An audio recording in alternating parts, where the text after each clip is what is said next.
Disneyland Paris est en train de vivre l'une des plus grandes transformations de son histoire, et aujourd'hui on va parler de tout ce qui arrive très bientôt au studio.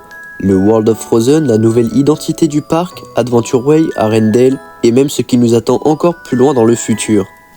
Commençons par l'un des projets les plus attendus, le World of Frozen, le land entièrement dédié à la Reine des Neiges. Son ouverture est officiellement prévue pour le 29 mars 2026, et elle marque un tournant majeur pour Disneyland Paris.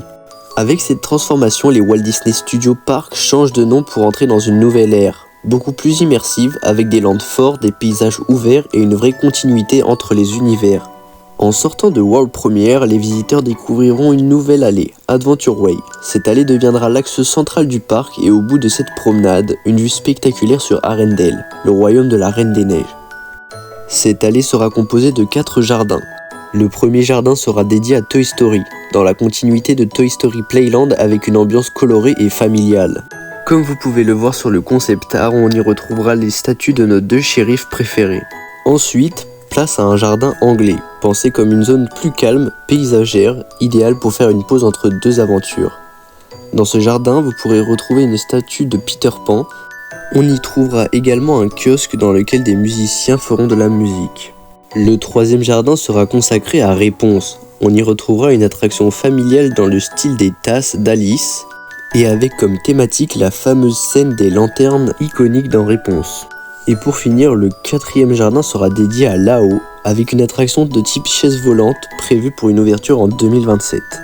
Après avoir traversé Adventure Way et ses 4 magnifiques jardins, Adventure Way mènera à Adventure Bay, un immense lac de 3 hectares, véritable cœur du nouveau parc. Ce lac servira de point de connexion entre les différents lands et accueillera plusieurs expériences majeures. Sur les rives du lac, on retrouvera notamment le restaurant The Regal View, un restaurant avec une vue imprenable sur Adventure Bay, qui proposera également des rencontres avec les princesses Disney, pour une expérience à la fois immersive et premium.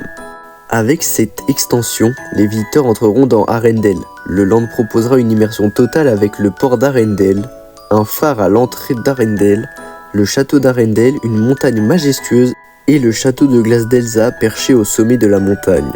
Adventure Bay accueillera également un nouveau show nocturne utilisant le lac, les décors et la lumière pour prolonger la magie une fois la nuit tombée. L'attraction principale du land sera Frozen Ever After, un boat ride familial dans l'esprit de It's a Small World qui emmènera les visiteurs à travers les scènes et les chansons iconiques de la Reine des Neiges.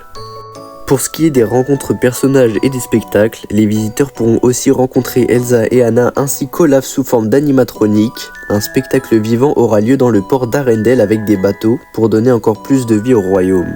Côté restauration, en plus du Regal View, le land accueillera un Nordin Krum Tavern, un restaurant proposant une cuisine d'inspiration norvégienne avec une superbe vue sur le lac.